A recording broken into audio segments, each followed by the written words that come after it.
Kisahnya begitu dekat dengan kehidupan, menghadirkan perpaduan antara komedi dan tragedi lewat panggung stand up. Inilah karya debut Aco Tendria Geli sebagai sutradara film panjang Suka Duka Tawa.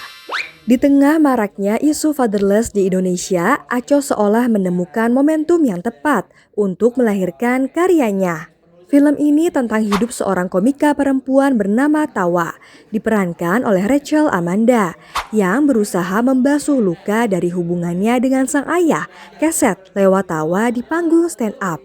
Aku selalu tertarik dengan relasi manusia gitu, terutama hubungan orang tua anak itu selalu jadi nggak tahu ya, itu mungkin lukanya jadi selalu nyaman bercerita tentang itu dan rasanya belum selesai. Rasa kehilangan dan trauma membekas pada Tawa sejak sang ayah meninggalkannya untuk menjadi seorang pelawak. Namun, ironi hidupnya itu justru dijadikan bahan untuk memulai jalannya sebagai stand-up komedian. Hidup yang nyaris membuat Tawa menjadi sebatang kara menemukan kembali hangatnya keluarga lewat teman-teman satu kosnya. Mereka adalah 3 sekawan yang tak asing di dunia stand-up komedi Indonesia. Arif Brata sebagai Rais, Gilang Baskara sebagai Fahri, dan Bintang Emon memerankan Iyas. Nah, kali ini Tirto berkesempatan berbincang langsung dengan Rachel Amanda dan Bintang Emon. Mereka bercerita seputar kisah paling seru dalam hidup, yang uniknya kebanyakan bermula dari hal pilu. Penasaran? Yuk kita simak. Suka sih sepertinya Lu jawaban aman gitu. ya nggak sebenarnya hidup tuh juga penuh dengan duka ya. Betul. Kan duka nggak usah dibagi-bagi lah ya. Bener gitu. Terus ya kalau gue suka lo Gua suka banget karena baru punya baby. selamat. Ini aja deh, apa ya? Jujur. Berani sih menurutku ya. Kalau ya mungkin gue cuma stand up ya, tapi kan materi-materinya Bintang kan kalau di sosmed tuh berani gitu. Maksudnya kan stand up comedy kan memang yang dicari lucunya. Kalau mau nyari uniknya itu ya hal-hal yang bikin gak lucunya itu ya. Itu udah siapin materi secakep mungkin, setup tuh udah bagus, udah kuat, tinggal menuju punchline pas punchline. Iya petugas di kafenya atau tempat makannya tiba-tiba nyalain blender. Ketika lu nggak lucu lu baru memahami, oh ternyata ada fase tubuh yang seperti ini. Tiba-tiba suasananya dingin, AC itu dingin, tapi keringet jagung ada di atas bibir. Kenapa ya? Kok gerah gitu? Itu ada. Sama sih, justru proses di film ini yang latihan open mic dibantuin sama dia, dan betapa tidak pedenya awalnya membawakan materi, terus jadi kan nggak tahu ya, kayak gue kan belajar kadang-kadang tuh stand up itu emang lo harus pede membawakannya, lo harus percaya dengan materinya.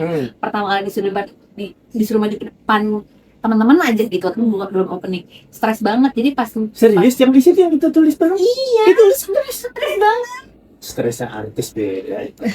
Nggak kelihatan. Bener nggak kelihatan. Demi Allah stres, terus karena gue nggak pede ngebawain materi, terus kan iya punchline-nya jadi nggak kena. Terus itu pertama kali gue ngerasain mencelos banget. Terus ya Aco cuma respect. Itu lagi biangnya. Itu adalah itu ya bahasanya itu bener kata Bintang. Bahasa gue langsung. Gue kan sebenarnya orangnya tuh kurang mendalami TikTok. Terus gue tuh baru tahu yang anak kecil yang bisa niruin suara trompet itu. Oh benar. Terus gue baru tahu kalau dia itu diundang ke TV. Serius? Terus suaranya beda coy. Maksudnya? Jadi nggak sama kayak TikTok. Terus pas ditanya, kok beda sih? Kata dia nervous banget. Kan kamu diundang buat itu. Nih lu bayangin, dia harus performa suara trompetnya harus mirip, tiba-tiba jadi Sebenarnya ini video lama, tapi kemarin baru gue bahas lagi. Mungkin lo juga tahu, ini semua yang zaman Covid kayaknya dengar Imratus, lo tau nggak? tahu. Aduh itu lucu banget. yang dia lagi ikut seminar tapi nggak sengaja filter aliennya nyala. Halo, itu tuh main. Mas, mohon maaf, itu filter aliennya masih nyala. Waduh, saya tidak tahu.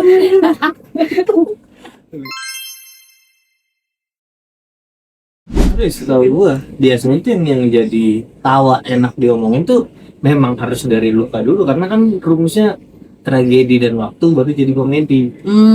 Di waktu yang belum tepat tragedinya masih berasa tragedi, tapi kalau udah lewat ya jadi komedi gitu. Iya, sama sih. Iya, pernah. Kayak waktu itu pernah sebenarnya gagal berangkat sekolah.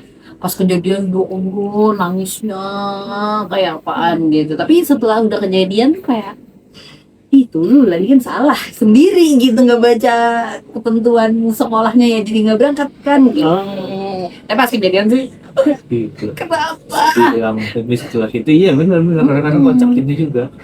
Dan Oh. ketika bikin materi stand up biasanya kayak gitu juga nggak Kak? Nah, Oh iya, tentu biasanya kayak gitu. Biasanya justru banyak orang yang ngecek ini udah aman belum ya gue bawain dari dirinya sendiri gitu. Ditulis, oh kayaknya masih belum berdamai deh. Kata kuncinya itu berdamai. Kita udah enteng untuk menceritakan ke orang-orang luar. Film Suka Duka Tawa. Film itu sebenarnya film drama komedi keluarga yang kayaknya semua, maksudnya nggak perlu ceritanya sama persis lah gitu dengan kehidupan kita, tapi pasti kan ada momen-momen yang kayak kita tuh pengen memperbaiki hubungan sama seseorang, tapi kadang-kadang tuh dengan cara yang di luar apa ya, di luar orang pada umumnya. Kayak gimana sih rasanya kita tuh sebelah sama orang, tapi di saat yang sama hidup kita juga penuh dengan komedi gitu. Pada film ini sih gue justru kenanya di cerita soal ayahnya. Kan itu ya mirip-mirip dengan gue ya, di payung kehidupan Ya. memilih jalan itu. Timeline-nya lagi bersamaan ya. Persis. Bagaimana ambisi pribadi yang lalu menyamar menjadi ini demi keluarga, gue harus jeli melihatnya, lalu bagaimana menanganinya dan udah sangat banyak kehidupan yang terkait dengan guanya, sehingga gue ketika ngeliat si bapak ini banyak banget pelajaran yang gue ambil, dan yang utamanya adalah gimana untuk terus bertumbuh walaupun hampir aja lolos spoiler ya, pokoknya dia bertumbuh ya melewati banyak hal mungkin nggak pernah dia sangka, tapi ya selesai. Halo Sobat Tirto, jangan lupa nanti nonton film Bagawa Suka Duka Tawa di bioskop.